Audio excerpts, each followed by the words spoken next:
ಜೋರಾಗಿ ಮಾತಾಡೋಲ್ಲ ಬಿಕಾಸ್ ಎಲ್ಲರೂ ಕೂಡ ಮಲ್ಕೊಂಡಿದ್ದಾರೆ. ಎಲ್ಲ ಎತ್ತಿಟ್ಟಿದ್ದೀರಾ ಅಲ್ಲ ಸ್ಯಾಟಲೈಟ್ ಬಸ್ ಸ್ಟ್ಯಾಂಡ್ ಅದೇನೇನಾ ತೋರಿಸಿ ಅನ್ನೋದೇ ಮಾತಾ ಸಕ್ಕತ್ತಾಗಿ ಕಾಣಿಸ್ತಿದ್ದೀರಾ. Welcome back to my YouTube channel. Already ಇವಾಗ 6:30 ಆಗಿದೆ ಟೈಮ್. ಇಷ್ಟು ಬೇಗ ನಾವು ಎಲ್ಲಿಗೆ ಹೊರಟಿದ್ದೀವಿ ಗೊತ್ತಾ? ಹೋದ್ಮೇಲೆ ಹೇಳ್ತೀನಿ, ಜೋರಾಗಿ ಮಾತಾಡೋಲ್ಲ ಬಿಕಾಸ್ ಎಲ್ಲರೂ ಕೂಡ ಮಲ್ಕೊಂಡಿದ್ದಾರೆ. ಅನ್ವಿತಾ ಬಾ.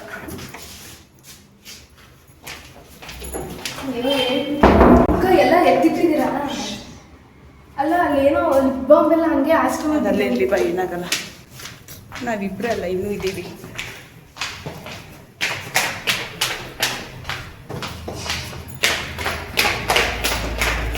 ಏನು ಅನ್ನಿಸ್ತಿದೆ ಅನ್ವಿತಾ? ಅವ್ರು ಆಲ್ರೆಡಿ ಹೋಗಿದ್ದಾರೆ ಕ್ಯಾಬ್ ಬುಕ್ ಮಾಡೋಕ್ಕೆ.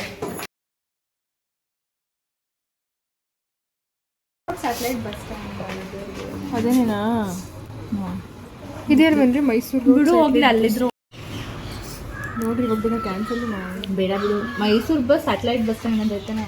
Mysuru road satellite bus stand. 6:15 ಆಗಿದೆ ಅನ್ಸುತ್ತೆ. ಇಲ್ಲಿಂದ ಕ್ಯಾಬಲ್ಲಿ ಹೋಗ್ತಾ ಇದ್ದೀವಿ ಸ್ಯಾಟಲೈಟ್ ಬಸ್ ಸ್ಟ್ಯಾಂಡ್ಗೆ. ಕ್ಯಾಬ್ ಆಲ್ರೆಡಿ ಬುಕ್ ಮಾಡಿದ್ದೀವಿ, ಸೊ ಕ್ಯಾಬಿಗೋಸ್ಕರ ವೆಯ್ಟ್ ಮಾಡ್ತಾ ಇದ್ದೀವಿ. ನನಗಂತೂ ಹೆವಿ ಸುಸ್ತಾಗ್ತಿದೆ. ಆ ಕ್ಯಾಬಲ್ಲಿ ಬಂದನಲ್ಲ ಅದರಿಂದ ಅನ್ಸುತ್ತೆ. ಆ್ಯಕ್ಚುಲಿ ನಾವು ಇನ್ನೊಂದು ಹಾಫ್ ಆನ್ ಅವರ್ ಬೇಗನೆ ಹೋಗಬೇಕಿತ್ತು, ಸೊ ಲೇಟ್ ಆಗಿಬಿಟ್ಟಿದೆ. ನಾವು ಹೋದ ತಕ್ಷಣ ಸ್ಯಾಟಲೈಟ್ ಬಸ್ ಸ್ಟ್ಯಾಂಡಲ್ಲಿ ಬಸ್ ರೆಡಿ ಇತ್ತು, ಬಸ್ ಕೂಡ ಖಾಲಿ ಇತ್ತು. ಸೊ ಆರಾಮಾಗಿ ಹತ್ಕೊಂಡು ಆರಾಮಾಗಿ ಹೋದ್ವಿ. ಮಾತಾಡಿ ತೋರಿಸಿ ಅನ್ನೋದೇ ಮಾತಾ ಸಕ್ಕತ್ತಾಗಿ ಕಾಣಿಸ್ತಿದ್ದೀರಾ. ಬಿಸಿಲು ಹೌದು. ಸ್ಫೂರ್ತಿ ನಾನು ಸುಳ್ಳು ಹೇಳ್ತೀನಿ, ನೀವು ನೋಡಿ ನಿಜ ಚೆನ್ನಾಗಿ ಕಾಣಿಸ್ತಿದ್ರೆ ಮಾತಾಡಿ. Hello guys, welcome back to the channel. ಯಾರ್ದಾರಾಗ್ಲಿ ಮಾತಾಡಿ.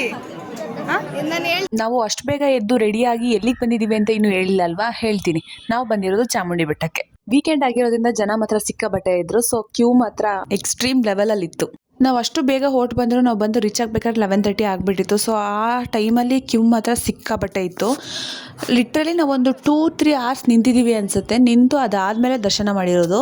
ಅಷ್ಟು ಹೊತ್ತು ನಿಂತಿದ್ದಕ್ಕೆ ದರ್ಶನ ಮಾಡೋಕ್ಕೆ ಸಿಗೋದು 2 ನಿಮಿಷ. ಬಟ್ ಆ 2 ನಿಮಿಷದಲ್ಲಿ ಸಿಗೋ ನೆಮ್ಮದಿ ಇದೆಯಲ್ಲ, ಅದನ್ನೆಲ್ಲ ಹೇಳೋಕ್ಕಾಗಲ್ಲ ಬಿಡಿ. ನಾವು ಆರಾಮಾಗಿ ಬಂದು ಆರಾಮಾಗಿ ದರ್ಶನ ಮಾಡಿ ಹೋಗಬೇಕು ಅಂದರೆ ವೀಕೆಂಡ್ಸ್ ಬರಬಾರ್ದು ಅಷ್ಟೇ. ಇನ್ನು ಆಚೆ ಬಂದಮೇಲೆ ಅಲ್ಲೇ ಒಂದು 10 ನಿಮಿಷ ಕೂತು ರೆಸ್ಟ್ ಮಾಡಿ, ಅಲ್ಲಿ ಯಾರೋ ಪ್ರಸಾದ ಕೂಡ ಕೊಟ್ಟರು ನಮಗೆ. ಸೊ ಆ ಪ್ರಸಾದ ಕೂಡ ತಿನ್ಕೊಂಡು ನಾವು ಹೊರಟ್ವಿ. ನನ್ನ ಫ್ರೆಂಡ್ಸ್ ಜೊತೆ ಯಾವತ್ತೂ ಟೆಂಪಲ್ ಅಲ್ಲಿ ಇಲ್ಲಿ ಅಂತ ಆಚೆ ಹೋಗಿರಲಿಲ್ಲ. ಸೊ ನನಗೆ ಇದು ಒಳ್ಳೆ ಎಕ್ಸ್ಪೀರಿಯನ್ಸ್ ಅಂತ ಅನಿಸ್ತು. ಇನ್ನು ನಾನು ವೀಡಿಯೋಸ್ಗಳನ್ನೇನು ಜಾಸ್ತಿ ಮಾಡ್ಕೊಂಡಿರಲಿಲ್ಲ. ಆ ರಶಲ್ಲಿ ನಾವೇ ಫುಲ್ ಸುಸ್ತಾಗ್ಬಿಟ್ಟಿದ್ವಿ. ಸೊ ಅಲ್ಲಿ ಇಲ್ಲಿ ಚೂಚೂರು ಮಾಡ್ಕೊಂಡಿದ್ದೆ ಹಾಕಿದ್ದೀನಿ. ಈ ವ್ಲಾಗ್ನ ಇಲ್ಲಿಗೆ ಎಂಡ್ ಮಾಡ್ತಾ ಇದ್ದೀನಿ. ಈ ವಿಡಿಯೋ ನಿಮಗೆ ಇಷ್ಟ ಆಗಿದೆ ಲೈಕ್, ಶೇರ್, ಕಮೆಂಟ್ ಮಾಡಿ. ಹಾಗೆ ನನ್ನ ಚಾನಲ್ನ ಸಬ್ಸ್ಕ್ರೈಬ್ ಮಾಡ್ಕೊಳ್ಳಿ.